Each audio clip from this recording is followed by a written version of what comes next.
Herkese merhaba arkadaşlar. Bugün 13 Ekim 2023 Orta Doğu ve Dünya gündeminde ne var?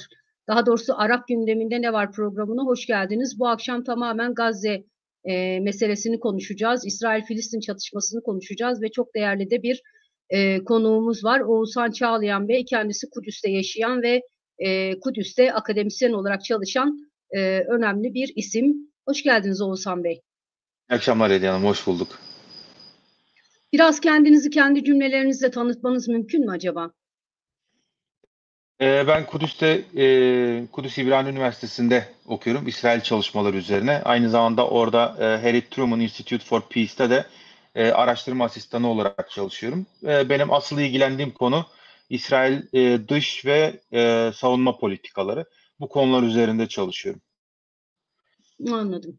Çok teşekkür ederim kendinizi tanıttığınız için. Şimdi izleyicilere bir hatırlatma yapmak istiyorum. Arkadaşlar sorularınızın başına büyük harflerle soru yazın. Lütfen chatte kaybolabiliyorlar.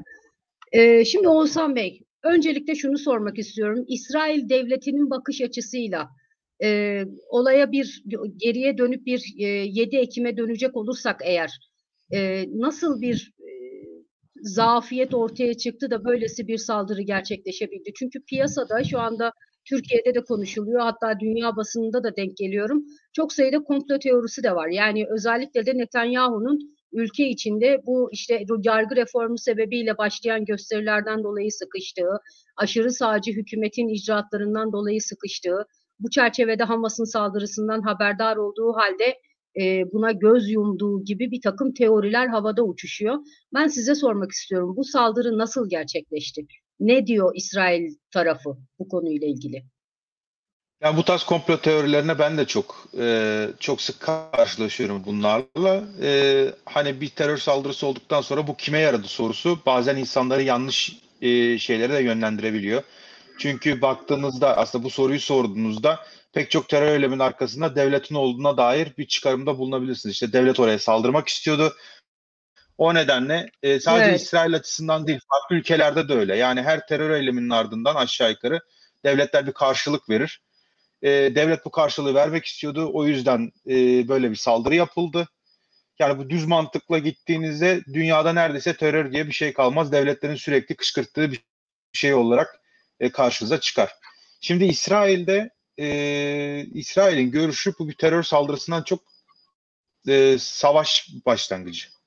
Yani bir terör saldırısı oldu, bir bomba patladı, bir işte istihbari operasyonla bulalım bu insanları tutuklayalım e, ya da uzaktan drone saldırılarıyla yok edelim gibi değil. Bu bir topyekün savaş saldırısı olarak algılandı İsrail'de.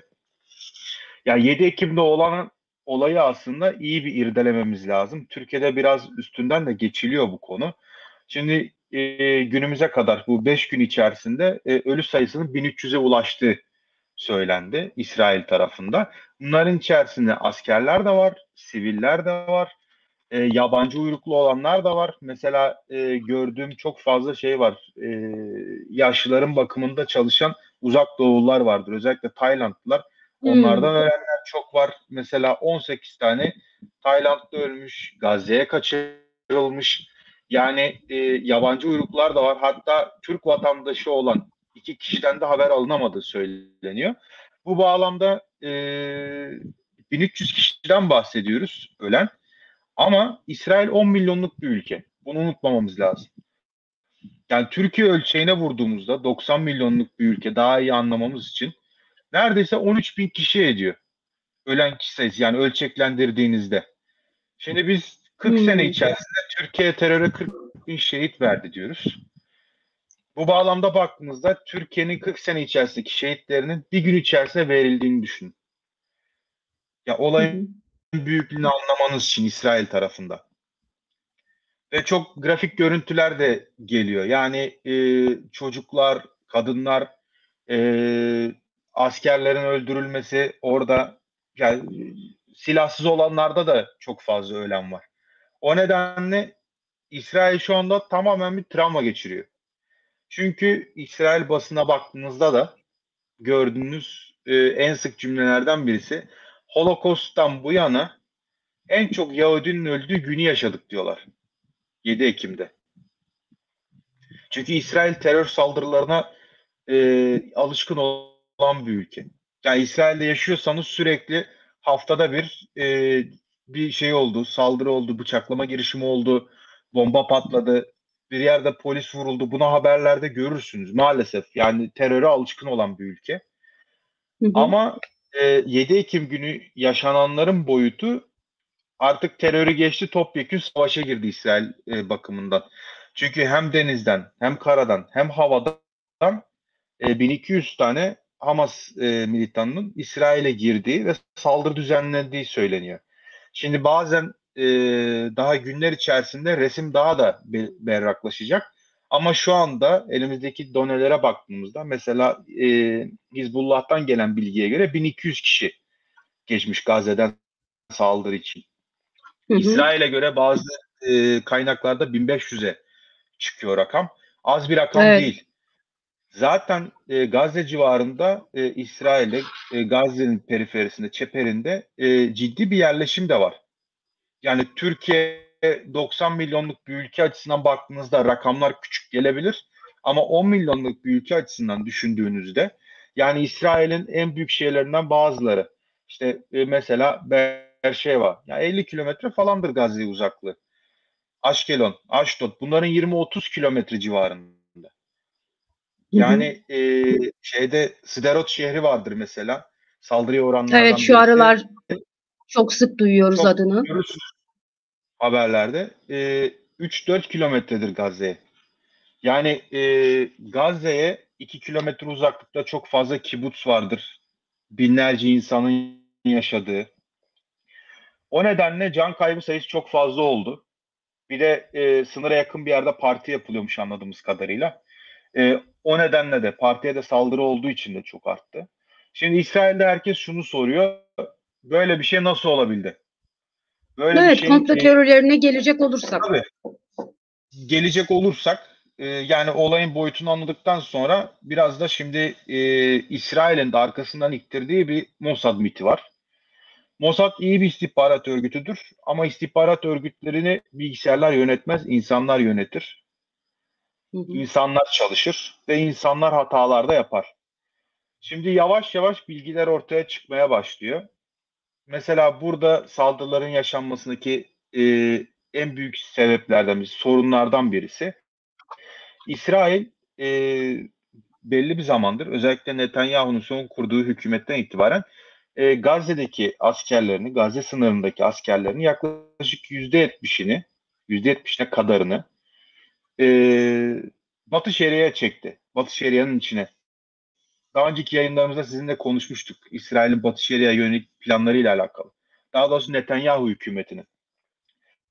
İşte bu ilhak planlarını gerçekleştirebilmek için ya da de facto olarak sahayı kontrol etmek, de facto olarak ilhak etmek için askere ihtiyacınız var. Bu Hı hı. nedenle Gazze sınırından önemli bir güç oraya kaydırıldı. İsrail ne yaptı? Sınırda sensörler, kameralar, dronlar bunlara daha çok bel bağladı. Sınıra yüksek bariyerler çekildi. Ama gördük ki bunlar şey yapmıyor, engellemiyor. Yani asker sahada olmadığı sürece engellemeniz çok zor. Çünkü kurulan barikatlar yıkıldı, duvarlar yıkıldı. Bugün mesela Haaretz gazetesinde çıktı. İsrail'in gözlemleme için kullandığı balonlar var. Bu balonlar birkaç haftadır çalışmıyormuş mesela. Bununla Hmm. alakalı bir haber çıktı. Twitter'da galiba siz de paylaşmıştınız. İşte Mısırlı bir askeri kaynak Evet. İsrail'e hani defalarca bahsettik. Hani büyük bir şey geliyor şeklinde uyarılarda bulunduk demiş. Tabii Netanyahu'nun başbakanlık ofisi bunu reddetti bu iddiaları. Ama Mısır'dan hani böyle gelen bir şey var. Bir iddia var. Yani onun haricinde dediğim gibi Mossad'ın belki şey gelmiş olabilir, istihbarat gelmiş olabilir ama göz ardı edilmiştir. Daha önce Yom Kippur Savaşı'nda yaşandı bu. Hı Saldırının hı. gerçekleştiği 7 Ekim gününden 50 sene önce Yom Kippur Savaşı gerçekleşmişti. İsrail, Mısır ve Suriye ordularının saldırısına uğramıştı. O savaştan önce de İsrail'e istihbari bilgi gelmişti. Hatta getiren Evet, kişi Nasır'ın damadıydı. damadı. Hı hı.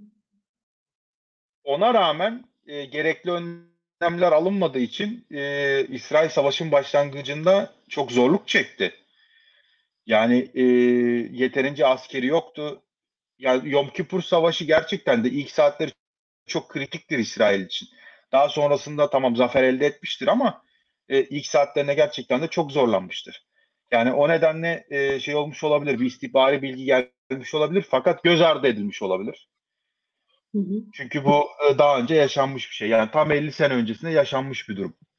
Onun haricinde mesela bugün CNN'de gördüm. CNN'in yaptığı bir araştırmaya göre e, Hamas militanları son 1,5 senedir aslında bu tarz bir saldırıya hazırlanıyorlarmış ya da buna dair emareler varmış. Mesela Gazze'nin içerisinde Hatta 6 tane tatbikat şey görüntülerini evet, yayınladılar diye. hem tatbikat görüntüleri hem İsrail'in askeri üslerinin replikalarında işte sızma ve saldırı çalışmaları yapılmış mesela. Yani demek ki burada bir istihbari bir zayıflık var. Ben komplo teorilerine açıkçası hep şüpheyle yaklaşılması taraftarıyım. Hı hı. Çünkü evet baktığınızda Netanyahu'nun işte ulusal birliğe ihtiyacı olabilir ama aslında bana sorarsanız bu saldırı eğer böyle bir amacı vardıysa ters tepmiştir. Çünkü şu anda toplumda da hükümete karşı ciddi bir şey var, tepki var. Tabii. Yani bugün yeni yapılan araştırmalara göre toplumun neredeyse %80'i Netanyahu'yu sorumlu buluyor. Onun hükümetini sorumlu buluyor bu saldırıdan dolayı. Demek ki geri Aynen. tepmiş. Ki ben dediğim gibi yani komplo teorilerine her zaman dikkatli yaklaşılması taraftarıyım. Çünkü o düz mantık işte kimin işine yarar, devlet orayı işgal etmek istiyordu üzerinden gittiğinizde dünyada neredeyse terör diye bir şey kalmaz. Her şeyin Doğru. arkasında bu sefer devletleri görmeye başlarsınız.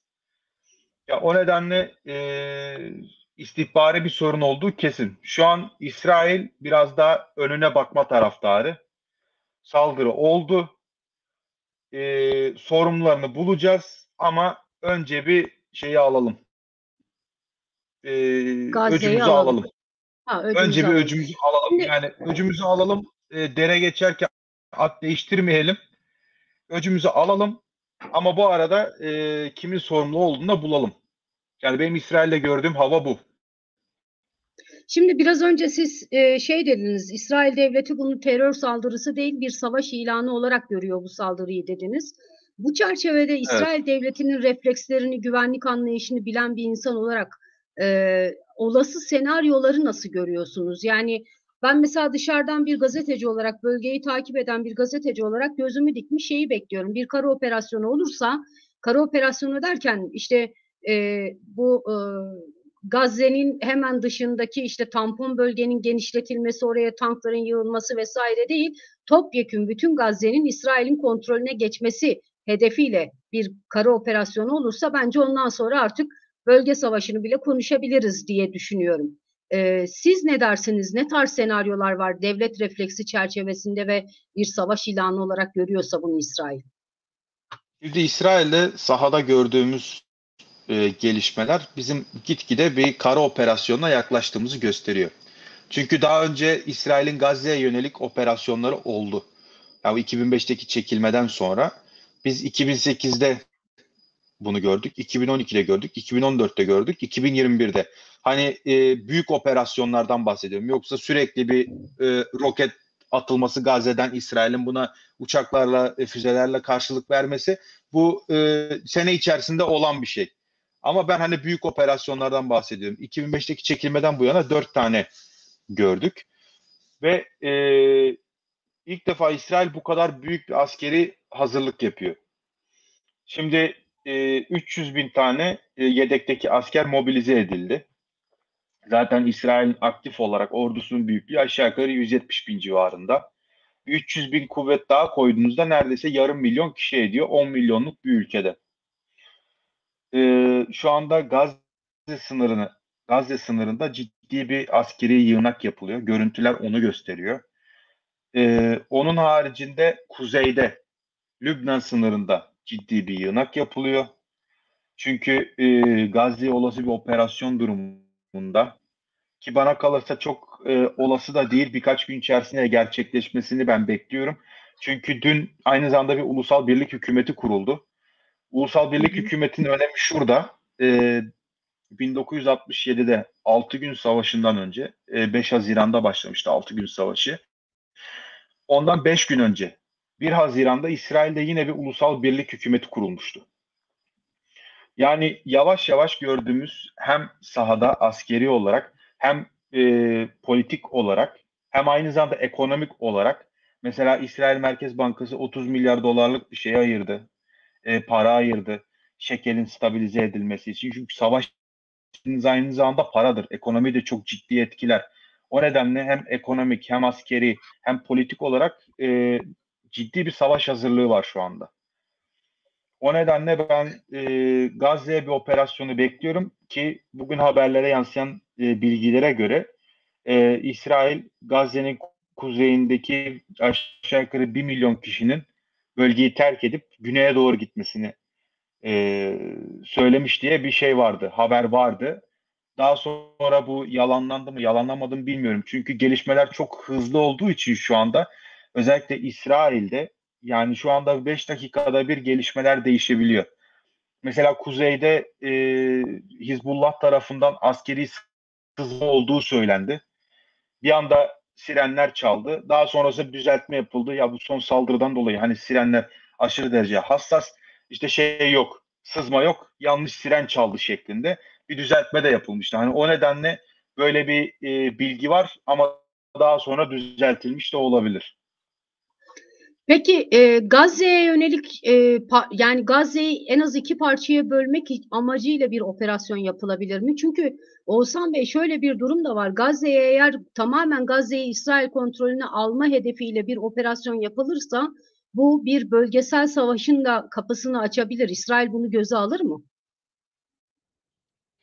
Yani Gazze konusunda şu anda ben açıkçası İsrail'in tam olarak ne yapabileceğini de şundan dolayı kestiremiyorum. Çünkü ben bekliyorum hani bir kara harekatı olmasını. Ama aynı zamanda bir kara harekatı İsrail için çok ciddi masraflı olacak. Hem ekonomik olarak hem insan hayatı bakımından. İnsan, evet. Çünkü yer üstünde bir Gazze var. Bir de yer altında bir Gazze var. Yani Hamas'ın orada kurduğu çok ciddi yığınaklar var, tüneller var. Yani oraya havadan bomba atmak ayrı bir şey. Askeri sokup birebir meskun mahallede çatışmak ayrı bir şey. O nedenle benim gördüğüm, hani ben bekliyorum dediğim gibi bir kara saldırısı, ama son dakikada her şey değişebilir. Farklı bir yöntem bulunabilir. Ben ateşkes olacağını pek tahmin etmiyorum. Çünkü şey var. Yani hükümette de öcümüzü alacağız. Öcümüzü alacağız. Yani bu mesajı görüyorsunuz. Biz Hı öcümüzü hı. alacağız.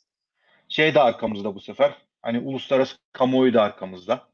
İşte Anthony Evet, Blinken böyle bakıyor mesela gitti. İsrail. Tabii şimdi bakın, Amerika şeyi gönderiyor.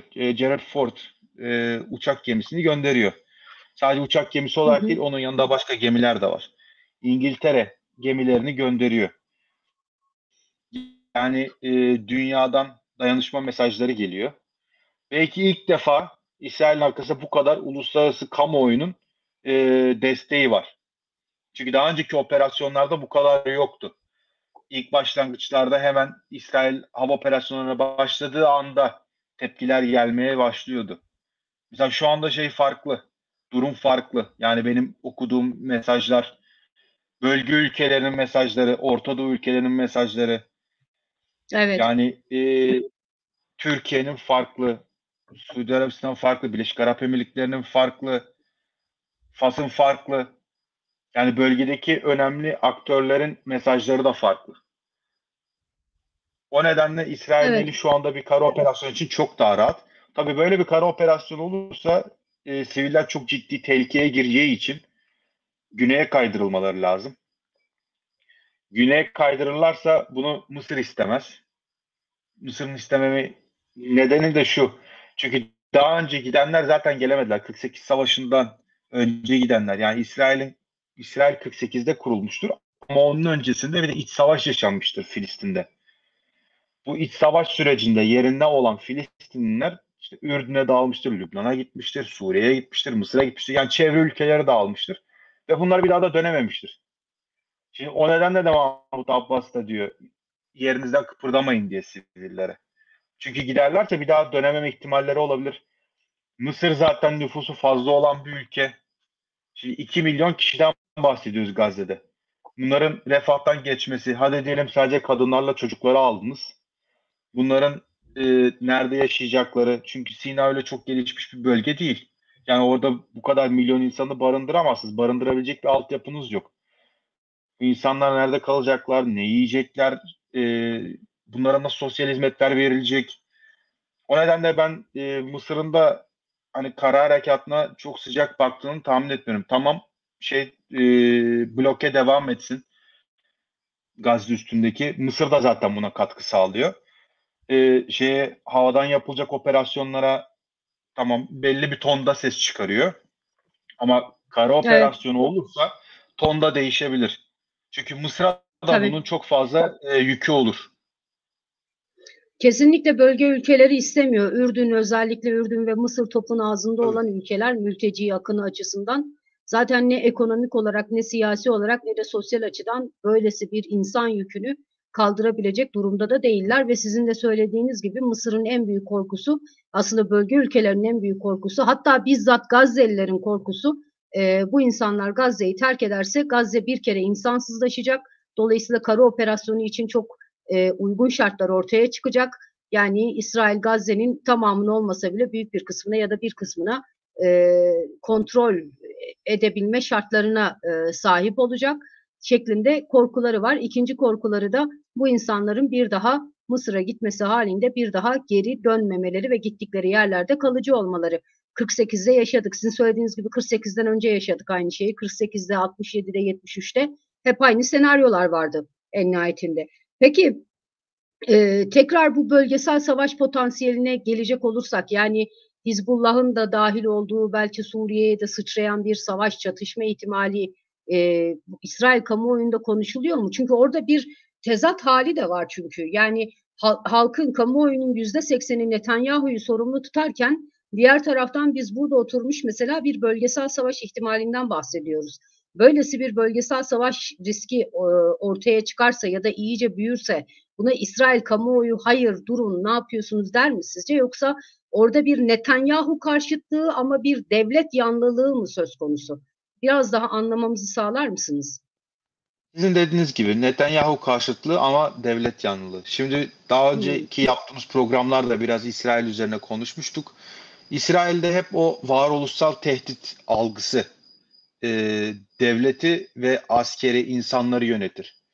Yani baktığınızda Yahudi tarihine hep sürgünler, hep Hı hı. bir katliam tehlikesi. Bunlarla doludur. Yani açarsınız daha Biblical Times dedikleri hani kutsal kitapların inmeye başladığı dönemden itibaren günümüze kadar sürekli bir şey vardır. Sürgün, sürekli bir katliam tehlikesi. İşte şeye geldiğinizde en son artık 1939-45 arası Holocaust. Yani o nedenle özellikle Holocaust hatırası insanların zihninde halen daha çok canlı. Şimdi ben mesela şeyleri görüyorum, siyasetçilerin söylediği lafları görüyorum, insanların yazdıklarını görüyorum. Bir daha asla. Bu şeyde söylenilen bir kelimedir.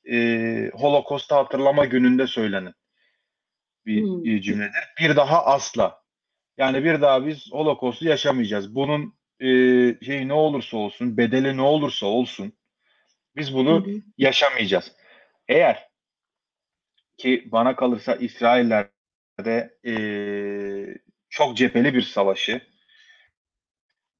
kendilerine varoluşsal tehdit olarak görüyorlar. Eğer iş buraya giderse ben geri adım atılacağını pek tahmin etmiyorum. Çünkü bu varoluşsal tehdidin üstünden gelmeleri lazım ki kalıcı olabilsinler. Yaşamlarını devam ettirebilsinler. O nedenle hep bu varoluş dürtüsü, hep bu varoluşsal tehdit algısı insanları, İsrail devletini güdüleyen bir histir. Ve şu anda ben bunun ciddi bir şekilde arttığını görüyorum. Varoluşsal tehdit algısının. Yani basına yansıyanlardan, siyasetçilerin laflarından, Hı hı. zaten bu çok cepheli bir savaş ihtimali İsrail'de çok uzun yıllardan beri hep e, tehdit olarak algılanan bir şeydi. Ve biz ilk defa gerçekleşmesini bu kadar yakın olduğunu görüyoruz. Evet. Çünkü şu anda biz Gazze'den bahsediyoruz. İşte Gazze'den bahsediyoruz. Ama İsrail'in kuzeyinde de çok önemli gelişmeler var. Evet, Şimdi sıradaki sorum da mesela oydu benim açıkçası. Yani Batı Şeria dahil olmak üzere İsrail'in Filistinlerin yaşadığı diğer bölgelerde de çatışma haberleri geliyor. Hatta bugün yine Filistin tarafının açıkladığına göre bu çatışmalarda, Gazze dışındaki çatışmalarda, bu Aksa tufanı başladığından beri hayatını kaybedenlerin sayısı 47'ye ulaşmış. Sadece bugün 7 kişinin öldüğü belirtiliyor. Diğer bölgelere nasıl yansır, diğer bölgelere, yani Gazze'ye yönelik bir kara operasyonu yapan İsrail, Batı Şeria'yı olduğu gibi bırakır mı? Yönünü oraya da çevirir mi? Topyekün bir hani Filistinlilerden, tırnak içinde söylüyorum, temizlenmiş bir İsrail mi yaratmaya çalışır? Tabii bunlar biraz spekülatif yorumlar ama e, ne görüyorsunuz? Ne konuşuyor insanlar ağırlıklı olarak? şu anda İsrail'in en büyük tehdit algısı bana kalırsa kuzeyde Hizbullah'a yönelik. Tabii Hmm. Hizbullah derken sadece ben Lübnan'dan bahsetmiyorum. Aynı zamanda Suriye'den de bahsetmemiz lazım. Çünkü İsrail'in Golan Tepeleri üstünden Suriye ile de sınırı var. Ve bu sınır civarında önemli Hizbullah hareketliliği, İran milislerinin hareketliliği olduğu basına yansıyor. Şimdi biz hep Hamas'ın attığı füzelerden bahsediyoruz. Aslına baktığımızda Hizbullah'ın füze altyapısı Hamas'a göre kat kat daha üstün. Hem elindeki füzelerin kalitesi olarak, yani kalite Hı hı. dediğim menzil, taşıyabildiği patlayıcı yükü, onun haricinde sayısı. Çünkü baktığınızda mesela yansıyan istihbarat raporlarına göre Hamas'ın işte 30-40 bin civarı roketinin olduğundan bahsediliyordu. Hizbullah için bu tahminler 150 binin üzerinde. Aynı zamanda sadece sayı olarak da değil, dediğim gibi daha sofistike sistemler. Çünkü e, Lübnan'a roket getirebilmeniz dışarıdan daha kolay. Gazze'deki ablukadan dolayı Tabii, kendileri işte şeylerden, su imal ediyorlar, evet. borularından, demir borularından falan imal edip yapıyorlar. Daha çok kendileri imal ettikleri sistemlerle saldırıyorlar İsrail'e. Ama Lübnan söz konusu olduğunda farklı farklı bölgelerden de silah sistemleri elde edebildikleri için Hizbullah daha sofistike, daha iyi donanımlı bir kuvvet Hamas'a göre. Ve İsrail bunların hepsinin arkasında İran olduğunu görüyor. Bu nedenle e, şeye Gazze'ye girilirse kuzeyden de çok önemli bir saldırı gelebileceğini düşünüyorlar. Bu nedenle kuzeyde de hazırlıklar başladı benim gördüğüm. Şimdi kuzeye Lübnan sınırına asker yığılıyor. Suriye ile olan sınır biraz daha coğrafi olarak daha korunabilir. Çünkü dağlık olduğu için Golan bölgesi Hı hı. biraz daha coğrafyada hani savunana fayda sağlıyor. Ama Lübnan kısmında mesela bugün okudum. Metula diye bir şehir var. Tam Lübnan sınırında. Kiryat Şimona şehrin biraz kuzeyinde. Mesela orası kapalı askeri bölge ilan edilmiş. Hmm. Onun haricinde videolar geliyor. İsrail tankları, zırhlı araçları, askeri birlikleri kuzeye doğru kaydırılıyor. Yani İsrail şey yapmayabilir. Hem Gazze'ye hem e, Hizbullah'a yönelik Lübnan'ın güneyinde bir operasyon başlatmayabilir. Sadece Gazze'ye yönelik başlatabilir. Kara operasyonu. Ama bunun karşısında kuzeyden de bir tepki gelebileceğini görüyor. Buna yönelik hazırlıklar Evet. yapıyor. Bana kalırsa İsrailleri rahatlatan bir konu İsrail içindeki Arapların tutumu oldu. Çünkü bu Hı hı. 2021 yılının Mayıs ayında yaşanan bir iç kargaşa vardı İsrail'de. Bunun hakkında sizinle daha önce konuşmuştuk. Bu Mescid-i Aksa'da yapılan operasyonlardan dolayı başlayan gerilim İsrail'in her tarafına dağılmıştı. Özellikle Arapların ve Yahudilerin karışık olan yaşadığı şehirlerde İşte Lod'dur, Ramle'dir, ondan sonra Akre'dir, Kudüs'tür gibi yerlerde çok ciddi asayiş olayları olmuştu. Mesela toplu linçler olmuştu, dükkan yakmalar, ev yakmalar, araçları ateşe vermeler, adam yaralamalar. Hem Yahudilerin hem Arapların karşı tarafa işlediği. Şimdi mesela bu şeyden sonra 2021'deki Mayıs ayında yaşanan olaylardan sonra İsraillerin bir korkusu da işte biz şeylerle Filistinlerle ya da Lübnanlarla bir sorun yaşarsak içimizdeki Araplar ne yapacaktı? Hı Acaba hı. bir beşinci kol faaliyeti mi yürütürlerdi? Ya korku buydu. Aslında İsrail'deki bu son dönemdeki aşırı sağın yükselişinin arkasındaki rüzgardan birisi de bu korkuydu. 2021'in Mayıs ayında yaşanan olaylardı. Ama mesela İsrail'le Araplar çok soğukkanlı yaklaştılar benim gördüğüm olaylara. Evet. Ra'ın Mesela Partisi'nin açıklamasını gördük. Onun dışında var mı böyle tepkiler? Ayman Ode Filistin. mesela önemli bir milletvekilidir. O da dedi. Yani şey olun, soğukkanlı olun, olaylara karışmayın. Yani şu anda Kudüs'te mesela dün gördüm. Kudüs'te yine bir bıçaklı saldırı olmuş İsrail polisine yönelik. Hani münferit olaylar olabilir ama geniş çaplı bir hareketlilik yok. Tabii bu İsrail'i rahatlatan bir şey. Hı Ama hı. şunu da unutmamak lazım. Önümüzdeki günlerde bir kara operasyonu olur. E, Filistin tarafında şey değişirse, sivil ölümlerinin sayısı artarsa İsrail'in içindeki denge de değişebilir. Evet. Yahudi-Müslüman ilişkilerinde bir kırılma yaşanabilir. Bu sefer İsrail için çok ciddi bir tehdit olur. Çünkü bir yandan Gazze'de tehdit var. Bir yandan kuzeyde Lübnan-Suriye sınırında var. Bir yanda doğuda Batı Şeria'da var. Bir yanda kendi içinizde. Çünkü İsrail'de Müslümanların sayısı önemlidir. Yani Arapların sayısı. Yüzdeye vurdurduğunuzda hani %16, %17 civarında az bir sayı değil. Az bir Hı oran hı. değil. Yani Ee, öyle bir senaryoda çok zorlanacakları Yani için üçüncü bir intifada, bir ayaklanma da olabilir böyle bir durumda. İsrail içinde yaşayan İsrail vatandaşı Filistinlerin katılımıyla. yani şu zamana kadar çok soğukkanlı davrandılar. Dediğim gibi münferit olaylardan başka öyle kitlesel bir durum olmadı. Hı hı. Ama bu olmayacağının garantisi de değil. Onu da belirtmem gerekli. İlerleyen günlerde sahadaki gelişmelere göre İsrail'in içinde takip etmemiz gerekli olacak. Evet. Benim aktaracaklarım, yani benim sormak istediğim bunlar. Epeyce bir izleyici sorusu var. Eğer eklemek istediğiniz şu konuyu, şunu da sormadınız, unuttunuz, atladınız dediğiniz bir nokta var mıdır Oğuzhan Bey? Yoksa sorulara geçelim mi? Yani bence olay çok taze. Daha üstünden 5 gün geçti. Hı hı. Çok fazla cevaplanmamış soru var. Günler içerisinde, haftalar içerisinde bilgiler geldikçe karşımıza daha berrak bir tablo çıkacak. Onun üzerine bir yorum yapmamız gerekli olacak. Şu anda elimizdeki donelerle bir hem olan olayları yorumladık hem de önümüzdeki günlerde, haftalarda ne olabileceğini yorumladık. İnşallah önümüzdeki haftalarda tekrar bir şey yaparız. Buluşuruz. Çünkü benim gördüğüm biz uzun bir Tabii, süre İsrail-Filistin sahasını konuşacağız.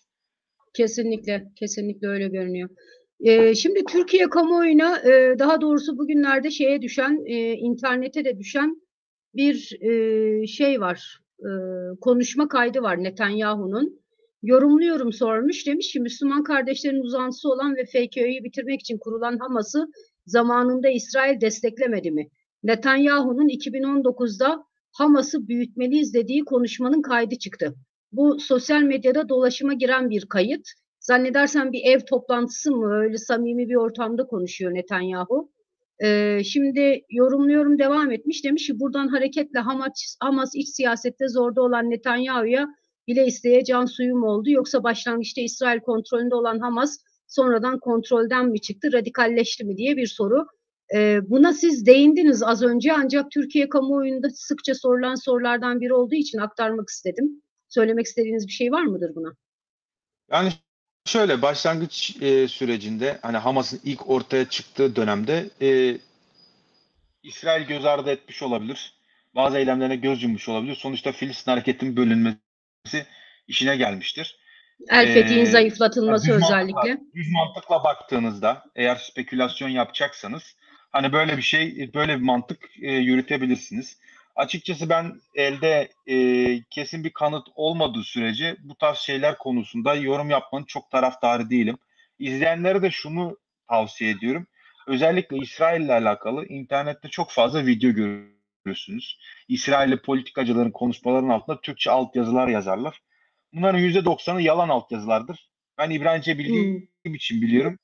Netanyahu'nun o kendisinin bahsettiği videoyu bilmiyorum açıkçası. 2019 yılında bahsettiği videoyu. Öyle bir video çıksa Netanyahu'nun yani gerçekten de öyle bir video olsa büyük ihtimalle Netanyahu'nun siyasi hayatını bitirirlerdi İsrail'de. Onu söyleyebilirim. Ben O denk gördüğüm gelirse size videoların gönderirim onu. yani şöyle mesela benim internette denk geldiğim bir video vardı. Arabada işte arabanın arka koltuğunda oturuyor Netanyahu.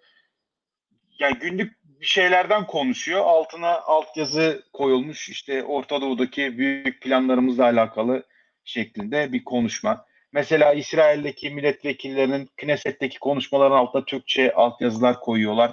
Hiç alakası olmayan bir şey. Mesela Türkiye karşıtı bir Hmm. altyazı koyuyorlar. Kadın orada farklı bir şey söylüyor.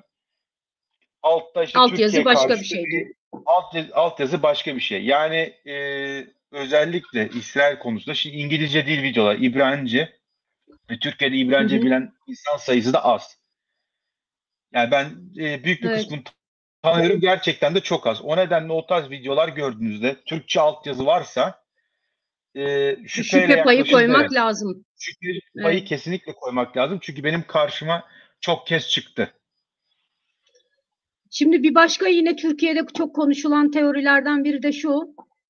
Deniyor ki Gazze'nin açıklarında zaten biz Doğu Akdeniz'deki enerji yataklarının bir kısmının Gazze açıklarında olduğunu biliyoruz. Yanlış Evet, hatırlamıyorsam sizinle daha önce yaptığımız yayınlarda bu konuya ya değindik ya öyle bir şey evet anımsıyorum ben. konuşmuştuk. Evet, bu önemli. Şimdi bir de bu G20 son G20 zirvesinde Amerikalıların Hindistan'la birlikte açıkladıkları bir ticaret yolu var. Hani Hindistan'dan başlıyor ta Hamburg'a kadar Almanya'ya kadar devam ediyor ve deniyor ki bu ticaret yolu üzerinde Gazze'nin bir problem, bir güvenlik sorunu yumağı olarak bulunması sorundu. Bunun ortadan kaldırılması için Gazze'nin tamamen İsrail'in kontrolüne geçmesi gerekiyordu. Aynı zamanda yine İsrail Gazze açıklarındaki gaz yataklarına göz dikti. Bu nedenle Gazze'yi tamamen ele geçirmeye çalışıyor. Bu nedenle Hamas'ın saldırısına göz yumuldu şeklinde bir teori de var. Sizin Şimdi ben söylemek istediğiniz bir şey var mı? Hı. evet o koridorla alakalı videoyu izledim. Benim gördüğüm koridorun İsrail'deki ucu Hayfa'ya çıkıyor. Yani eğer sahadaki tırnak içerisinde güvenlik sorunlarını çözeceksek İsrail'in Gazze'yi de temizlemesi lazım. Batı Şeria'yı da temizlemesi lazım. Güney Lübnan'ı da temizlemesi lazım. Suriye sınırını da temizlemesi lazım. Eğer koridor güvenliğiyle alakalı bir şeyse. Çünkü aslına baktığınızda hani dediğim gibi yine düz mantıkla eğer koridoru şey almak altına, güven altına almaksa asıl hedef. Baktığımızda Güney Lübnan Gazze'den çok daha yakın. Çünkü Hı hı. Hayfa'da. Şimdi Hayfa ile Evet, Lübnan'ın arası çok değildir. Hani kesin olarak bilmiyorum ama 30-40 kilometre civarındadır. Gazze doğru. çok daha uzaktır. Gazze işte Aşkelon, Aşdod onlara yakın. Onlar da önemli limanlardır. Ama o çıkan animasyonda, koridor animasyonunda animasyonun İsrail'deki ucu Hayfa'da bitiyordu. Hayfa limanından dağılıyordu. Ki Hayfa limanı da bildiğim kadar Çinlilerin. Yani Çin'e karşı geliştirilen bir koridorun da hani Hayfa limanında bitmesi değişik olmuş açıkçası. Tabii. Ee, Şey konusunda da dediğim gibi bu Hamas İsrail tarafından mı yönetiliyor konusunda da komplo teorileri çok zaten dünyada komploya çok ciddi bir ilgi var. Tabii. Söz konusu İsrail olduğunda bu ilgi 10 kat daha fazla artıyor. Sürekli her taşın Ama altında. öyle de şimdi bir taraftan da Mossad'ın öyle gizli kapaklı şeyi var ki yani operasyonları şunları bunları. İnsan bir taraftan ben bu mesleği 20 senedir yapıyorum. 12-13 senedir de Orta Doğu çalışıyorum ve Orta Doğu ile ilgili haberlere yapıyorum. Gerçekten bazen ben bile şüpheye düşüyorum Oğuzhan Bey. Yani yok canım o Yani kadar da değildir diyorsunuz. Ondan sonra bir belge açıklanıyor. Arşivlerden bir şey çıkıyor. Yok artık falan diyorsunuz yani. şimdi ben hani açıkçası şey görmeden, kanıt görmeden çok konuşma taraftarı değilim. Çünkü Doğru. dediğim gibi yani spekülasyona girer bu tarz şeyler. Şöyle bir şey var. Yani saldırıda baktığınızda İsrail'in en işine gelmeyen şey bu son terör saldırısında. Ölenler öldü, yaralananlar yaralandı. İmaj. İsrail için en büyük sorun imajı da geçtim. Kaçırılanlar. Hmm, doğru. Yani imajı bir şekilde toparlarsınız. Kaçırılanlar. Şimdi zaten İsrail'in kaçırılan askerler sorunu vardı.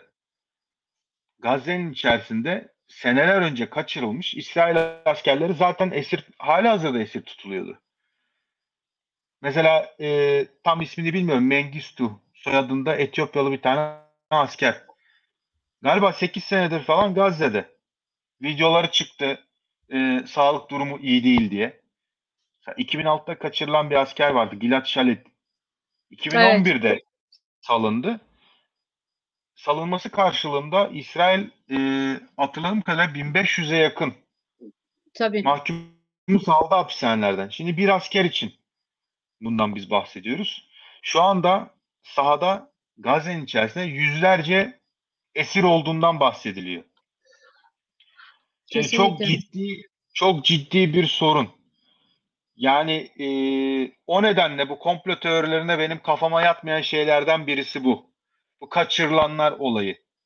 Çünkü tamam ölen öldü, yaralanan yaralandı ama İsrail'in başını ağrıtacak en büyük şeylerden birisi bu kaçırılanlar olacak. Bakın önümüzdeki günlerde eğer şey başlarsa, kara operasyonu başlarsa biz haberlerde bunu göreceğiz.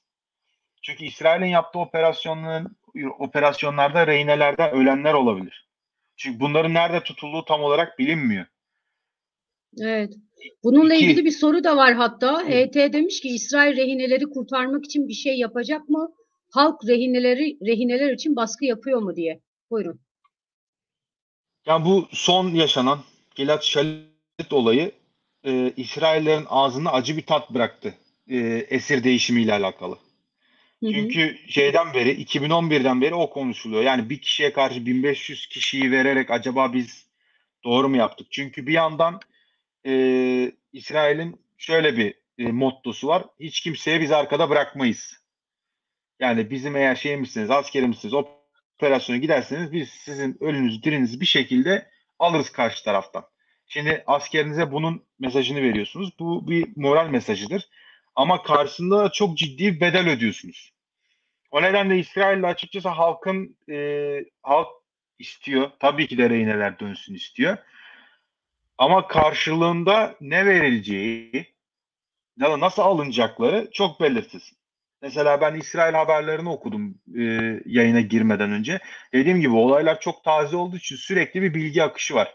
Mesela basına yansıyan bilgilere göre, istihbarat kaynaklarından sızan bilgiye göre işte İsrail Özel Kuvvetleri Gazze'ye geçmiş, işte rehinelerin nerede olduğunu bulmaya çalışıyormuş. Şimdi bu bir spekülasyondur. Evet, Bilemeyiz. E, Dediğim gibi bir asker karşılığında 1500 kişiyi salmak zorunda kaldılar. Yüzlerce kişi için Hamas'ın isteyeceği bedel çok ağır olur. tabii. Bunu da bir hükümetin karşılayabilmesi zor. Bir askeri operasyon durumunda bu rehinelerin can güvenliği olur mu olmaz mı? O da çok büyük bir soru işareti. Çünkü İsrail'in daha önce yaptığı, Mossad'ın yaptığı çok önemli rehine kurtarma operasyonları var. Mesela 1976'da Uganda'da kaçırılan bir uçaktaki Yahudileri kurtarmak için yaptıkları bir operasyon var. Ta İsrail'den kalkıp Uganda'ya gidiyorlar askeri uçaklarla. Yanlarına Mercedes limuzin götürüyorlar ki Uganda'dan bir devlet büyüğü zannetsin askerler. Üç Hmm, tane askeri uçak götürüyorlar. Yanlarında şeyler götürüyorlar. Zırhlı araçlar götürüyorlar askeri nakliye uçaklarında. Hatta orada ölenlerden bir tanesi Netanyahu'nun abisi. Jonathan hmm, Netanyahu. Yani İsrail'in daha önce yaptıkları var. E, e, Ama dediğim gibi Gazze çok farklı bir saha. Askeri bir operasyon, askeri bir kurtarma operasyonu olursa Bir kısmını kurtarabilirler, bir kısmını kurtaramayabilirler.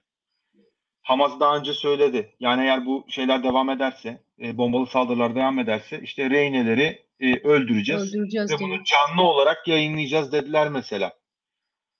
Evet. Saldırılar devam etti ama yapmadılar benim gördüğüm. Yani ben denk gelmedim öyle bir Ben de bilgiye. denk gelmedim herhangi bir görüntüye ama diğer taraftan hava saldırıları sırasında bazı rehinelerin öldüğüne dair iddialar dolaşıma Evet, girmeye başladı. Ha, bunları ben Kassam'ın açıklamasında görmedim. Takip ediyorum Kassam Tugaylarını. Daha çok hani o kadar çok dezenformasyon amaçlı bilgi de doğru. dolaşıyor ki dolayısıyla insan neye inanacağını bilmiyor. İlhan Bey demiş ki 15 gün öncesine kadar İran-İsrail yakınlaşmasını Suudi Arabistan'ın kuracağı rüya şehri, İran-İsrail yakınlaşmasını ne zaman konuşuyorduk? Ee, Her şey bu kadar mı pamuk ipliğine bağlıydı? Her şey birden tersine döndü. Burası Orta Doğu Biz arkadaşlar. Hı. biz İsrail-Suudi Arabistan yakınlaşmasından bahsediyorduk. Evet, doğru. İran-Suudi Arabistan arasındaki ilişkilerin, buzların biraz çözülmesinden Hı bahsediyorduk. hı. Farklı farklı planlar vardı ama burası Orta Doğu. Bir gün içerisinde her şey değişebiliyor yaşananlarla. Şimdi İsrail eğer topyekün bir saldırı yaparsa, Gazze operasyon yaparsa, tabii ki de Suudi Arabistan'la olabilecek bir normalizasyon tehlikeye girer.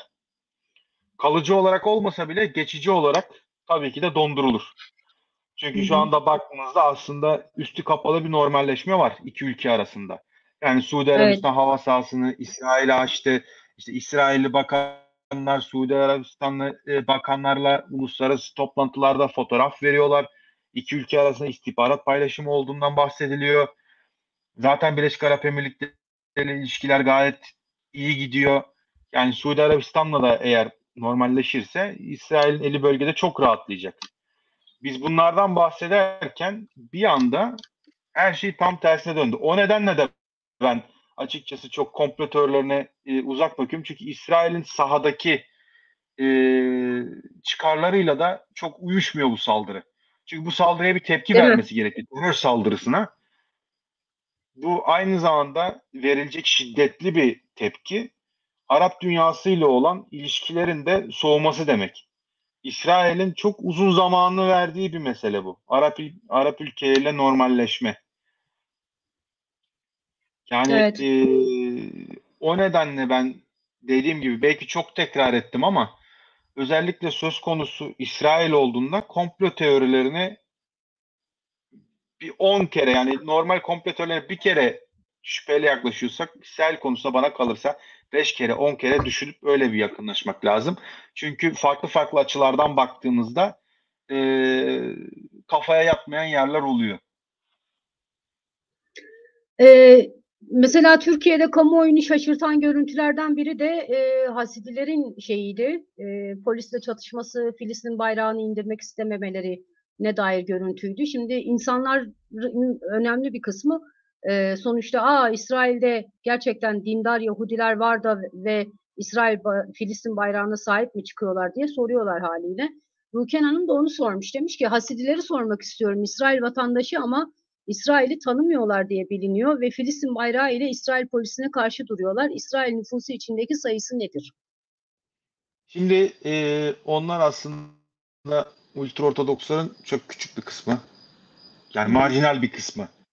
İsrail'i o tanımayanlar diyelim.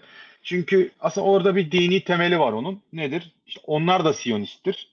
Ama onlar daha çok klasik Siyonisttir. Onların bakış açısı. Klasik Siyonizmde Tanrı Yahudileri Filistin'e götürüp, hani Filistin dediğimiz bölgeye götürüp İsrail'e kurduracaktır. Ama modern Siyonizmle birlikte bu anlayış değişmiştir.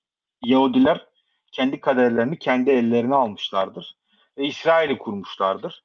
Hı. Tanrı eliyle kurulmadığı, insan eliyle kurulduğu için bu çok ekstrem uçlarda bulunan ufak çevrelere göre İsrail heretiktir. O nedenle Hı. bunlar şey yaparlar. Hani yoksa Arapları desteklediklerinden falan değil.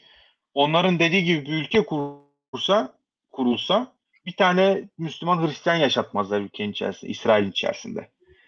Ya Hmm. onlar yoksa Müslümanları sevdikleri, işte hoşgörü, işte Hristiyanları sevdikleri, Dürzileri sevdikleri, Bahayileri sevdikleri için demiyorlar onu. Onların anlayışına göre bir İsrail olsa orada bir tane şey bulunamaz. Yahudi dışı insan bulunamaz. Hani Evet. şey olarak düşünmeyin onu. Yani sevgi kelebekleri işte Arapları destekliyorlar gibi düşünmeyin. Onlar hani şey olarak dini bağlamda heretik gördükleri için Hı Filistin hı. bayraklarını sallıyorlar. Mehmet Durmaz demiş ki ABD Dışişleri Bakanı neden Türkiye'ye gelmeyecek? Bu çerçevede Katar'ın rolünü konuşabilir misiniz? Ya açıkçası neden gelmeyeceğini ben bilmiyorum şahsen. Ama büyük ihtimalle şimdi Hakan Fidan zaten Mısır'da 13-14 Evet. Ekim'de Mısır'da olacağı söylenmişti. Çok büyük bir ihtimalle Blinken'la Hakan Fidan şeyde buluşacaklar. Mısır'da görüşecekler diye düşünüyorum ben. Ama Katar'ın rolü konusunda ne dersiniz acaba? Katar'ın da arabuluculuk konusunda araya girdiği, devreye girdiği söyleniyor. İsrail tarafı Katar'ın bu rolünü ciddiye alır mı?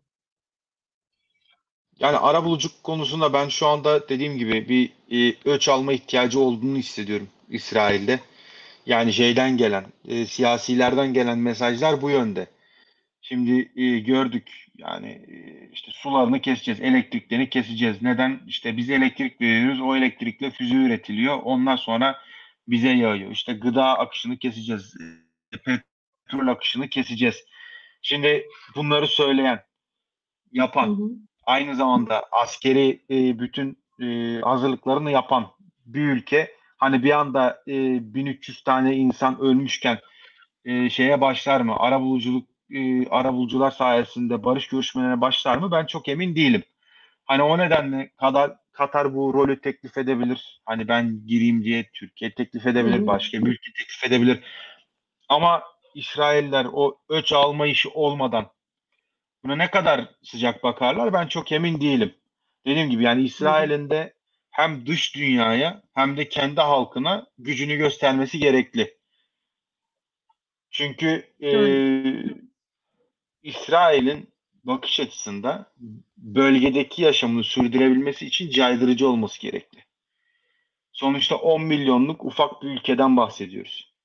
Hı hı. Yani caydırıcı olmazsanız, kolay yem diye gözükürseniz tırnak içerisinde herkes saldırmak ister. O nedenle aslında Tabii. İsrail'in bu saldırgan görünen e, askeri doktorun arkasında da bu yatar. Yani biz öyle bir karşılık verelim ki bir daha akıllarından bunu geçirmesinler.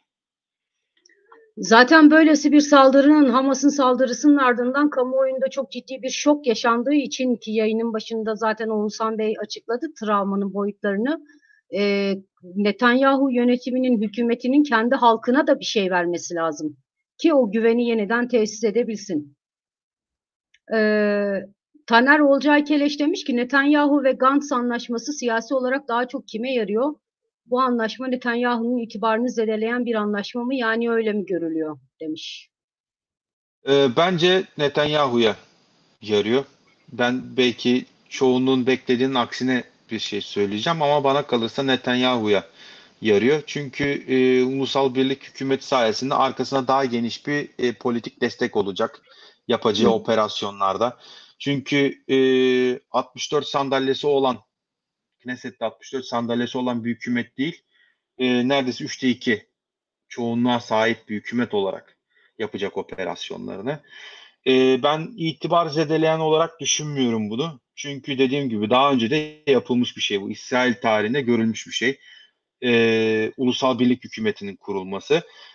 Yani dış dünyaya baktığımızda, dış bir gözlemci olarak İsrail'e baktığımızda evet itibar zedeleyen bir durum olarak görünebilir ama biraz daha detaylı baktığımızda aslında hı. Hı. Netanyahu'nun elini rahatlatan bir şey. Çünkü ciddi bir hazırlık var. Yani sahada dediğim gibi bir hazırlık var. Hem kuzeyde hem Gazze civarında e, şeyin olması, ulusal birlik hükümetinin olması, hükümetin aldığı kararların arkasında daha geniş bir konsensus olduğunu aslında gösterir. Ve seçilen kişi Benny Gantz'ın olması, eski bir genelkurmay başkanı olması, eski savunma bakanı olması, Yani tam bir savaş kabinesi kuruluyor aslında şu anda Evet, İsrail'de. Yani kesinlikle. gelen kişi Yair Lapid değil. Çünkü baktığımızda şimdi bir ulusal birlik hükümeti kuracaksanız şeyi almaya çalışırsınız daha çok. Ana muhalefet partisini. Ama şey değil, Benny Gantz ana muhalefet lideri değil. Üçüncü partinin lideri, üçüncü büyük partinin lideri. Mesela Yair Evet. Lapid yok. Kendisine benim görebildiğim teklif edilmiş ama ne karşılık verildi bilmiyorum. Ama şey yok. Tam tersine Şahin eski bir asker. O giriyor. Yani şu anda tam bir savaş kabinesi kuruluyor. Kesinlikle. Şimdi Nilgün Durgun birçok insanın sorduğu soruyu sormuş. Demiş ki saldırı amacıyla insanları su, elektrik, gıda gibi temel ihtiyaçlarından mahrum etmek insanlık suçu. Uluslararası hukuka göre böyle. İsrail neden hiç çekinmiyor mu? Bundan hiç çekinmiyor mu? Neye güveniyor? Yani İsrail şunu söylüyor. Oranın suyunun az bir kısmı bizden geliyor. Elektriğinin az bir kısmı, belli bir kısmı bizden geliyor. Hamas şeyden gelen uluslararası yardımları işte silahlanmaya harcıyor. Hani şeye harcayacağına, altyapıya harcayacağına. O nedenle Hamas'ın yapmadığı şeylerin suçunu bizi yüklemeyin. Yani o Hmm, basitçe İsrail'in söylediği şey bu. Şimdi açın mesela hani İngilizce olarak izleyebileceğiniz i24 News vardır. Şu an canlı yayında da onlar sürekli şey yapıyorlar. Hani çıkan işte Dani Ayalon çıkar mesela ya da böyle eski askerler çıkar, işte eski diplomatlar çıkar. Bu soru sorulduğunda aşağı yukarı hepsinin verdiği cevap odur. Yani Gazze'nin işte altında su kaynağı var ama kullanılmıyor. İsrail'den almak zorundalar. Neden? İşte su borularından roket yapıyorlar. hmm. Yapmasaydı o zaman diyor mesela. Elektrik. Evet. İşte o kadar dış yardım geliyor. Kursaydınız sistemi diyor. Şimdi o nedenle hani bu yaşanan eksiklikler su, elektrik gibi konularda onu diyorlar. Yani size şey geliyor. Altyapı yatırım yapacak paranız da var. Altyapıya yatırım yapacağınıza silahlanmaya, bize roket atmaya para ayırıyorsunuz. O zaman kusura bakmayın biz de keseriz. Bu şekilde bakıyorlar. Yani dediğim gibi açın kanalları. Çünkü ben son 5 gündür sürekli canlı yayınları izliyorum. Farklı farklı kişilerin konuşmalarını toplayıp bir özetini çıkarırsam size vereceğim öz bu olur. Genellikle bu minvalde dönüyor konuşmalar. Evet. Neye güveniyor konusunda da dediğim gibi şu anda belirli bir uluslararası destek var. Özellikle ABD'nin desteği yani Biden, ondan sonra Anthony Blinken'ın gidip işte ben buraya bir Yahudi olarak geldim demesi Tabii. ki gördüğüm kadarıyla Türkiye'den de buna bir tepki mesajı gelmiş. Yani ben buraya bir Yahudi olarak geldim denmesine.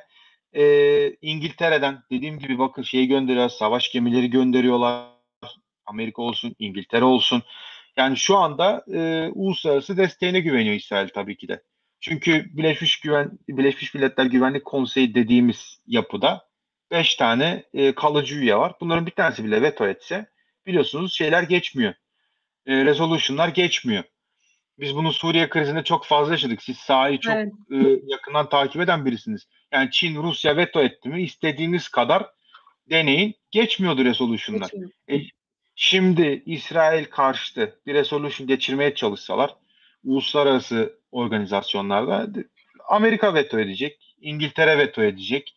Yani buna da Tabii. güveniyorlar açıkçası. Şu anda arkalarındaki uluslararası desteğe de güveniyorlar. Eğer şeyse hani bir güvence ihtiyacı varsa ki İsrail'in aslında şöyle bir durumu da vardı. İsrail kültüründe hutspa diye bir kelime vardır. Yidiş'ten geçmiştir bu. Hutspa.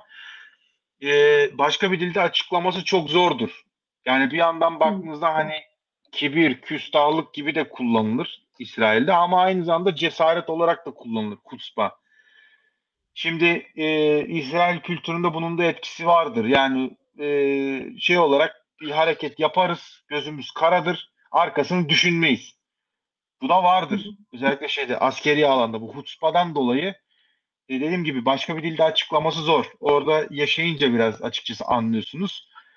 E, O nedenle hani güvenerek kendilerine güveniyorlar. Diyorlar ne olursa olsun biz yaparız. Aynı zamanda uluslararası destek de var şu anda dediğim gibi. Daha önceki operasyonlar sürecinde benim gördüğüm kadarıyla olmayan bir destek. Çünkü Evet. doğrudur, tamam. Avrupa başkentlerinde, işte Amerika'da Filistinlerin, Arap diasporasının, işte çeşitli sol fraksiyonların Filistin'e destek yürüyüşleri var ama devlet seviyesinde baktığımızda İsrail'e ciddi bir destek var şu anda. Kesinlikle. Mehmet Durmaz yine hepimizin merak ettiği bir şeyi sormuş. Demiş ki Mahmut Abbas hükümetinin bu son Hamas operasyonundan sonraki konumu üzerine konuşabilir misiniz? Şimdi Mahmut Abbas hükümetinin zaten Hamas'la arasında ciddi bir şey var. Rekabet var. Bu uzun süreden beri var. Bir şey yapılmaya çalışıldı. Hatırladığım kadarıyla Mısır arabuluculuğunda bir görüşmeler yapılmaya çalışıldı. Yıllar içerisinde farklı ülkeler de hani bunları bir oturtalım Yakınlarda konuş. Türkiye bile arabulucu Tabii. oldu. Tabii, yani konuşturalım diye bir türlü şey yapamıyorlar. Anlaşamıyorlar. O nedenle de hani sizinle daha önceki yayınlarımızda konuşmuştuk, işte bu iki devletli çözümde ya acaba gerçekten de sahada bir Filistin devleti var mı? Çünkü Gazze'de Aynen. Hamas, Batı Şeria'da hani El Fetih var diye bundan bahsetmiştik. Şimdi burada hani ben açıkçası şeyden çok emin değilim. Batı Şeria'da bu şeyler, Hamas'ın yaptığı saldırı nasıl karşılandı? Çok emin değilim. Çünkü ben Arapça bilmiyorum. Hı. Benim alanım İbranice üzerine. Hani o nedenle ben mesela sizin kadar yakın takip edemem sahadaki gelişmeleri. Ama şöyle bir şey var. Hamas'ın bu saldırısı çok popüler olur. Hatta diyelim işte Evet. İsrail bir saldırı düzenledi diyelim. Operasyon düzenledi Gazze'ye. İşte çok ciddi can kayıpları verdirdi Hamas. Bir şekilde çıktı. Buradan kahraman olarak çıktı diyelim. O zaman Batı Şeria'da da ciddi şey yapar, kan kaybeder. Çünkü Tabii El Fetih kan Filistinlilerin kaybeder. liderliğine oynamış olacak öyle bir durumda Tabii, Hamas. tabii. Çünkü Kesinlikle. Hamas'ın Gazze'yi ele geçirmesi çok yani kanlı bir süreç oldu aynı zamanda. Birbirlerini öldürdüler Kesinlikle. yani El Fetihlerle Hamaslılar. Şimdi Batı Şeria'ya da böyle bir durumun sıçraması olabilir. Çünkü Batı Şeria'da da Hamas yok diye bir şey yok. Hamas orada da var. Tamam, El Fetih çok göz açtırmaya çalışmıyor ama var. Sahada var. Evet. Ve dediğim gibi böyle bir kahraman statüsüne yükselirse insanların gözünde Hamas, o zaman El Fetih'in tabii ki de kan kaybetmesi durumu olur. Hı Bu hı. durumda biz Hamas ve El Fetih arasındaki rekabetin daha da şiddetlenmesini bekleyebiliriz. Ama dediğim gibi bu bir spekülasyon. Yani şu anda Yani tahmin sahada sadece, tabii evet. sahada olmayan şeyler, olabilecek şeyler üzerinden konuşuyoruz.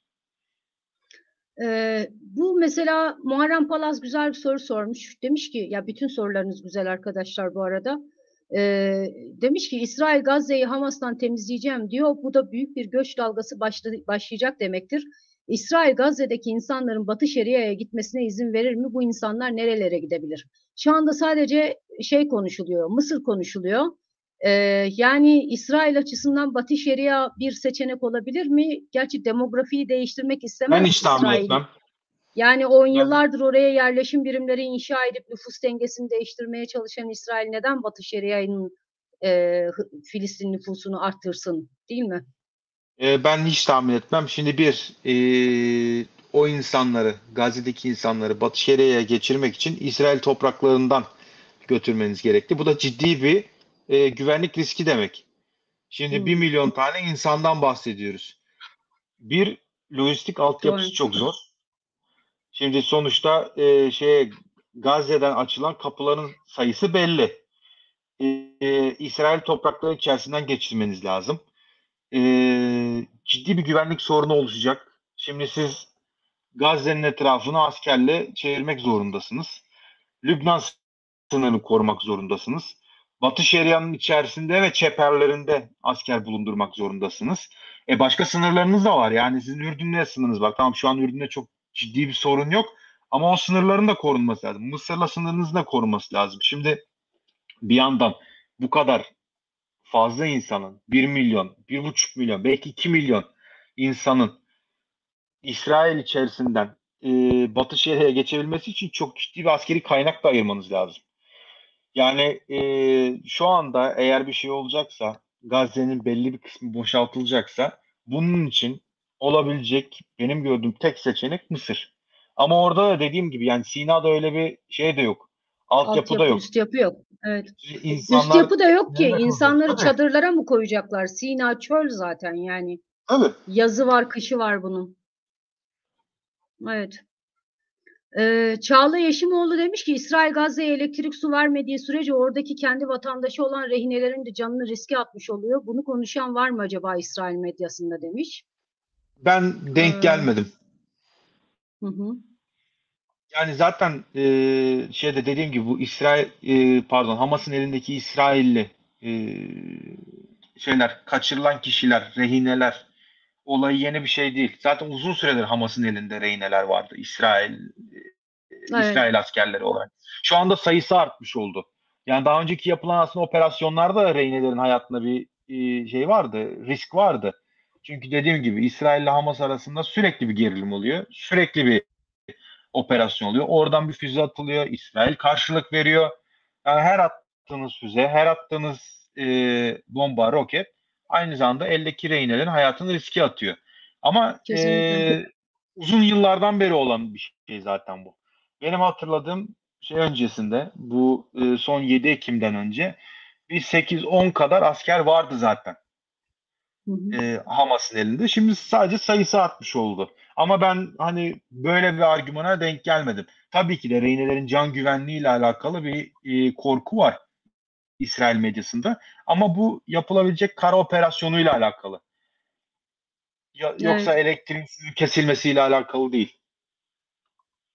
En azından şunu da söylemek lazım arkadaşlar. Hamas elindeki rehineleri yaşatmak için elinde 2 damla su varsa ikisini de rehinelere verecektir yani.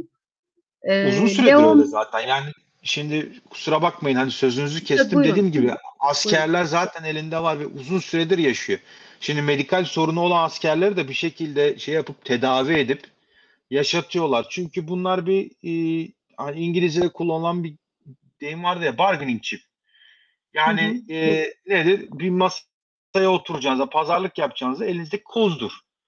tabii. Yarın bir gün bir esir değişimi olur. Bir farklı bir talep olur. Şimdi karşı taraftan bir şey alacaksınız. Sizin de bir şey vermeniz lazım. Bu verebileceğiniz şey de dediğim gibi elinizdeki esir asker olur. Hani ben size kesinlikle katılıyorum. Elinde 2 damlası olsa onu da verir. Evet. Leo May demiş ki Hamas'ın üst kadroları lüks içerisinde Katar ve Türkiye'de yaşıyor. İsrail ve müttefikleri neden üst kadroyu tasfiye etmeye odaklanmıyor? Neden bu kadroya uluslararası yakalanma istenmiyor? Ee, Bu konuda benim hakkımda olan bir düşünce var. Yani ben bunu şeyde de Arap dünyasında da biraz hani Katar'a yakın olanlarda Türkiye'de de duyuyorum. Ya hani bunlar Türkiye'den Katar'dan gitsin de İran'a mı sığınsın? Artık Hamas iyice İran'ın kontrolü altına mı girsin Hı, diye bir şey katılıyorum. var. Yani o bağlamda da mesela ben şeylere bakıyorum biraz daha aklı selim analistlerin de yorumlarına baktığımızda mesela çok şahin olanlardan sürekli şey geliyor. İşte Türkiye ve Hamas terör destek şey pardon Türkiye ve Katar terör destekçisi işte Hamas'a sahip çıkıyor falan falan falan falan Ama aynı yazıyorlar. zamanda kontrol de Ama ediyorlar. aynı zamanda e, bu iki ülkenin alan açmaması demek, belirli bir alan açmaması demek, Hamas'ın tamamen İran kontrolü altına girmesi demek. Yoksa bana kalırsa tabii ki de İsrail de bunu biliyor. Yani Katar'da, Türkiye'de de önemli isimlerin olduğunu biliyor. Ama bana kalırsa şeydense İran'da olmasındansa bu insanların. Çünkü nereye gidecekler? Yani başka bir ülke alır mı? Mesela Suudi Arabistan alır mı Hamas'ı? Ya Almaz. da Birleşik Arap Emirlikleri alır mı? Almaz. Fas alır mı? Yok. Yani Tunus alır mı? Hayır. Yani bu insanların gideceği yer belli. Üst kadro İran'a gider. Tamamen örgüt bu sefer İran'ın kontrolü altına girer. Bana kalırsa o nedenle de istenmiyor. Yani yoksa şeyi belli bunların yani İsrail istihbaratı biliyordur Katar'da nerede yaşadığını, Türkiye'de nerede yaşadığını ki bazen operasyonlar da yapılıyor. Hatırlıyorsunuz 2012'de Dubai'de bir operasyon olmuştu. Hı, 2012 civarındaydı diye hatırlıyorum. Şeyde otelde Hamas'ın bir üst düzey yetkilisi öldürülmüştü Dubai'de. Yani arada şey evet. yapıyorlar. Operasyonlar tabii ki de yapıyorlar. ki İsrail'in üst kadrolu tasfiye konusunda da şey var, tecrübesi var. Yani daha önce Filistinlere yönelik biliyorsunuz o Kara Eylül örgütüne yönelik bütün bütün üst düzey yöneticilerini öldürdüler. Avrupa'da, Roma'da, Evet. Atina'da, orada, burada, Beyrut'ta. Yani o Hı konuda hı. tecrübeleri de var ama hani örgüt benim gördüğüm o, benim okumam o. Tamamen İran'ın kontrolüne girmesin. Dediğim gibi gidebilecekleri yer yok. Ya ben düşünüyorum, bulamıyorum. Hani siz de Orta Doğu çalışan bir gazetecisiniz. Katılıyorum size. Gidebilecekleri bir yer yok. Bence İsrail açısından şöyle de bir şey var. Sonuçta İsrail'in Katar'la da Türkiye kadar olmasa da ilişkileri Hı. var. Türkiye ile de Var. ilişkileri var. Dolayısıyla burada Katar ve Türkiye aslında Hamas'ın üst yönetimi bir anlamda üst yönetimini kontrol altında da tutmuş oluyor arkadaşlar. Tabii. Oğuzhan Bey'in söylediği gibi İran'a mı gitsin? İran'a giderse daha korkunç bir şey çıkacak ortaya. İsrail açısından söylüyorum Tabii. tırnak içinde tabii. Evet. Şimdi şey var, rehinelerin aileleri kara operasyonuna nasıl bakıyor diye bir şey var. Haberlerden, İbranice haberlerden yola çıkarak ne demek istersiniz diye. Bu arada arkadaşlar tekrar sorular var ya da Oğuzhan Bey'in mesela cevap verdiği e, sorular da var. Bunları eliyorum. Onu da belirteyim. Sorum niye sorulmadı diye düşünmeyin lütfen. Buyurun Oğuzhan Bey. Hamas cihat ilan edebilir. Normal. Zaten etmese bile şu anda Hizbullah'ın yavaş yavaş aktifleştiğini görüyoruz kuzeyde. Hı hı. Onun haricinde zaten İslami Cihat Gazze'nin içerisinde. Onlar Hamas'la çoğu zaman koordineli olarak yönetiyorlar operasyonlarını. Yani cihat ilan etmesine ben açıkçası çok bir etkisi olacağını tahmin etmiyorum. Zaten ortada bir savaş var. Zaten aslında baktığımızda süresiz bir cihat var. Yani senelerden beri belli bir savaş var. Hani yapılan operasyonlara da cihat gözüyle de bakılıyor. O nedenle yani ilan edebilir. Ama ben gelişmeye çok bir etkisi olacağını düşünmüyorum. Zaten şey konusunda, olası bir operasyon konusunda Hizbullah'ın, İslami Cihad'ın ya da Suriye sınırındaki İran bağlantılı farklı grupların yapabileceği alabileceği aksiyonların, potansiyel aksiyonların değerlendirmesi uzun süredir yapılıyor.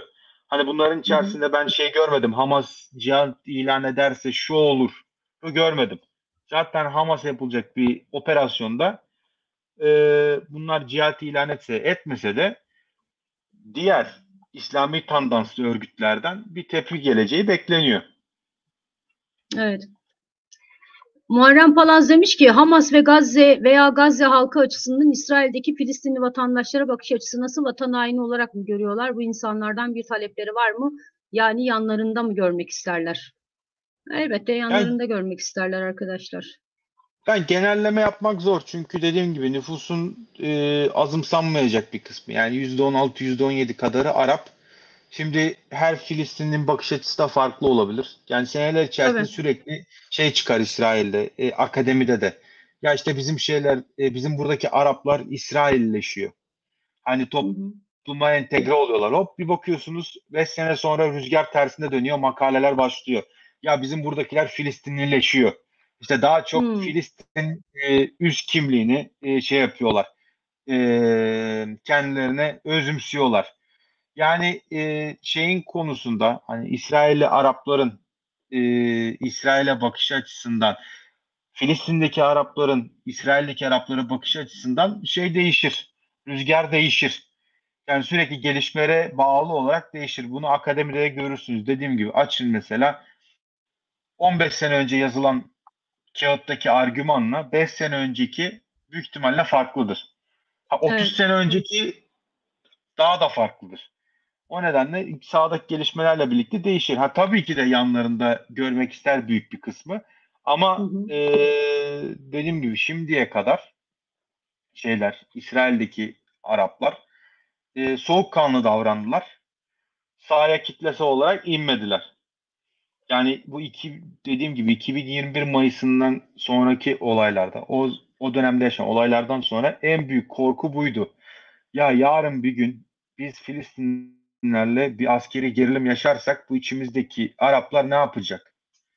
En büyük Hı korku hı. buydu. Korkulardan birisiydi daha doğrusu diyelim. Çünkü sıralarsak çok fazla şeyi yazabiliriz. Ama en büyüklerden birisi buydu. Listenin başındakilerden birisi. Ve Evet. şimdilik gerçekleşmedi diye görünüyor. Ahmet Kulsoy demiş ki İsrail'de aydınlar sendikalar İsrail PEN'in açıklamalarını duymadım sessizliği mi tercih ediyorlar? Gerçi şey var. Haaretz'te çok zehir zemberek yazılar var arkadaşlar. Ama siz bir şey demek ister Yani misiniz bu konuyla ilgili? ya tabii ki de suçu Netanyahu'ya atıyorlar. Şimdi baktığınızda aydınlar, sendikalar dediniz daha İsrail'de sol kesim demek. Hı Zaten hı. sol kesim hükümetin tamamen karşısında. Aylardan beri bu yapılacak olan hukuki reforma karşı çıkıyorlar. Sahadalar. Yani ben hatta bir yazı görmüştüm. Benim de hoşuma gitti başlığı Haaretz'te. E, şey yapalım, sorunu çözelim, sonra Netanyahu'yu şey yaparız, iktidardan indiririz diye. Hmm, Şimdi bu kadar insanın öldüğü bir saldırıdan sonra açıkçası çok fazla iç didişmeye de bakmıyorlar şu anda. Hani önce bir şey yapalım, önce bir operasyonu yapalım, bir güvenliği sağlayalım. Ondan sonra hani tekrar iç çatışmalar devam eder. Şimdi baktığınızda mesela şeyler durdu. Hukuk reformu gösteriler. gösterileri benim gördüğüm kadarıyla durdu. Evet, Neden ya bu dönemde şeyde hükümet de onu rafa kaldırdı diye görünüyor şimdi geçici olarak.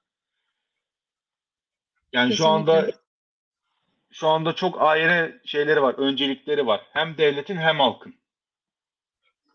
Zehra Yiğit demiş ki bizdeki gibi savaşa karşı olanları vatan haini ilan edip linçleyip tutukluyorlar mı? Bugün mesela birçok insan Haaretz gazetesindeki o zehir zemberek yazılardan sonra bu yazarların başına bir şey gelir mi gelmez mi diye konuşuyordu sosyal medyada. E, Enteresan bir soru oldu bu da onun üstüne, Ya büyük ihtimalle gelmez. değil mi? Şimdi şey olduğundan dolayı artık savaş durumu olduğu için de facto bir savaş durumu var. Hani aslında ne kadar de facto olduğu da tartışılıyor. Çünkü Netanyahu ilk yaptığı açıklamada onu söyledi. Biz savaştayız dedi. Yani ilk cümlesi buydu. Şimdi o nedenle savaş durumunda her şey değişebilir. Ama İsrail daha şeydir o konuda. Hoşgörülü bir ülkedir. Hani basın Hmm. özgürlüğü konusunda. Kendi vatandaşına hoşgörülü. Yani öyle Evet. diyebiliriz. Son üç soru, iki soru hatta. Muharrem Palaz demiş ki yurt dışında yaşayan İsraillilerden savaşmak için gelenlerin sayısı fazla mı? Çünkü uçakta bir görüntü gördük. Sosyal medyaya düşmüştü. Bu konuda bazı haberler okudum. Bu haberlerin gerçeklik payı var mı demiş. Benim gördüğüm var. Zaten şöyle İsrail vatandaşıysanız hani çağrıldıysanız askere gideceksiniz yani Allah korusun. Türkiye'de de böyle bir durum olsa Hı yedekte hı. olan askerler mobilize edildiğinde gidilmesi gerekli olur. Şimdi İsrail vatandaşlarının da çok fazla yurt dışında yaşayanlar var. Hani bir ara şey çıktı işte insanlar havalimanlarına koşuyorlar işte ülkeyi terk etmeye Hı çalışıyorlar. hı. E, ya hatta benim gördüğüm bir tane videoya şey yazmışlar. Dediğim gibi altyazılara dikkat edin. Havalimanında işte valiz geldi gelmedi kavgasına işte Evet. insanlar ülkeyi terk etmek istiyorlar. Uçağa alınmadıkları için havalimanı görevlileri tartışıyorlar diye. Sorunun düzeltmesini İbranice bilen biri üzerinden evet ben de gördüm. Altyazı altyazıyla söylenenler birbirinden çok ayrı. Yani dediğim gibi ilk başta şey çıktı. Ben Gurion Havalimanı'nın girişinde taksilerin park ettiği bir yer vardır. Oradan Hı girersiniz hı. havalimanının içerisine. Oradan bir görüntü yapmışlar. İşte insanlar sığınıyorlar. Roketler geldiği için bir anda havalimanının içine koşturmaya başlıyorlar. İşte İsrailler bakın nasıl kaçıyorlar ülkeden, kaçmaya çalışıyorlar şeklinde. Öyle bir durum yok. Tam tersi dönenler çok. Benim gördüm. Hı. Özellikle Evet. şeylerde, gençlerde yani yedeklerde olanlar var. Kadın erkek ayırt etmeden dönenler çok. O konuda Muharrem Bey haklı. Evet. Son sorumuz yine Türkiye kamuoyunda çok böyle şok yaratan bir şey daha var. Azerbaycan-İsrail yakınlaşması ve Azerbaycan'ın son İsrail-Filistin çatışmasında İsrail'e açık destek vermesi. Tabii sahayı takip edenler açısından şok yaratacak bir şey değildi ama e, yani böyle de bir soru gelmiş. Kenan Y demiş ki Türkiye ve Azerbaycan Filistin ve İsrail'e yaklaşımını nasıl buluyorsunuz demiş. Hani ikisinin şeyi farklı birbirinden tabii Azerbaycan'la Türkiye'nin. Ama ben Kenan Bey'in izniyle soruyu biraz değiştirmek istiyorum. Azerbaycan'la ilişki ne durumda? O konuyla ilgili Azerbaycan toplumundan bir beklenti var mı? Ya da İsrail kamuoyunda Azerbaycan'a nasıl bakıyorlar diye son sorumuz olsun bu da. İsrail kamuoyunda tabii ki de çok iyi bakıyorlar Azerbaycan'a. Çünkü iki ülke arasındaki ilişkiler çok iyi. Aynı zamanda İsrail'de belli bir miktar şey de var. Azeri Yahudi nüfusu da var. Onlar işte Dağ Yahudileri diye de geçiyorlar. Hani şey olarak iki ülke arasındaki ilişkiler çok iyi. Sonuçta İsrail'in Kafkaslardaki en iyi müttefiki Azerbaycan. Şimdi baktığınızda Evet, İran'ın yanında. İran tabii. Ermenistan'a destek veriyor. İsrail Azerbaycan'a destek veriyor. Biraz işin içerisinde şey de var. Düşmanımın düşmanı benim Dostumdur. dostumdur. O da var. Aynı zamanda dediğim gibi hani kültürel bir bağlarda işte oradaki Yahudiler üstünden bir miktar öyle bir bağ da var. Yani insanlar şok oluyor ama şok olacakları bir şey yok aslında. Siz çok haklısınız. Hani uzaktan izleyenler gördüklerinde işte Azerbaycan'ın desteğini diyorlar ya bu Müslüman ülke hani nasıl olur? Nasıl olur? Ama Azerbaycan'ın da kendi ulusal çıkarları var. Ya Evet, burada şeyin bununla ilgili alınmasında buyurun. bağın alınmasında son yapılan iki savaşta hani bu hem yeni olan hem de 2 sene önceki olan savaşta şeyin ABD'nin oradaki o kadar kuvvetli Ermeni lobisine rağmen şeyi durdurmaması, savaşı durduracak bir girişimde bulunmaması acaba nasıl oldu? Yahudi lobisinin bir Hmm, etkisi olmuş olabilir mi acaba? Şimdi bunu bir hani şaşıranların bunu bir düşünmesi lazım. Çünkü ABD'de baktığınızda etnik lobiler dediğinizde 3 tane çok kuvvetli etnik lobi vardır. Şey olarak hani hmm. böyle hani şeyleri geçiyorum işte Latin Amerikalıları falan geçiyorum. Hı Bir hı, Yahudiler, iki Ermeniler, üç Yunanlılar. hı hı. Gerçekten de böyledir. Ermeniler bu kadar kuvvetliyken nasıl Azerbaycan karşıtı bir şey gelmedi ABD'den? Ciddi bir Azerbaycan karşıtı açıklama, bir aksiyon nasıl gelmedi? Acaba orada Evet. Yahudi lobisinin bir etkisi oldu mu? Ya Tabii ki de zaten biz oldu. bununla ilgili yayınlar yaptık arkadaşlar. Tabii. Kafkasya şeyine bakarsanız, playlistine, oynatma listesine bakarsanız oradan izleyebilirsiniz. Çünkü Hatta Azerbaycan-İran ilişkisini konuştuk biz zaten daha önce. Hatta Şimdi hı, Güney İran'dan kusura bakmayın. Güney buyurun. pardon Lübnan'dan bir video görmüştüm. Azerbaycan, Türkiye ve İsrail bayraklarını aynı zamanda yakıyorlar. Sokak Hmm, gösterisinde. Yani anlayan aslında görmedim güzel bir onu. şey var. Mesaj var. Ben size gönderirim daha sonrasında. Olur olur. Olur. Size bir soru var. Demiş ki Oğuzhan Bey bölgeden güncel bilgiler vermek için Twitter'ı kullanmıyor. Daha aktif bilgi paylaşımı yaptığı bir mecra var mı diye sormuşlar. Sizi yakından takip etmek Ya için.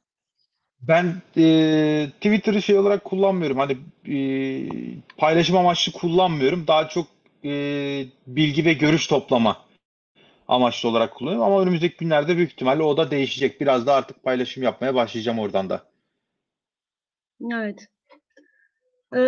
Tamamdır. Peki. Bakalım başka bir şey var mı?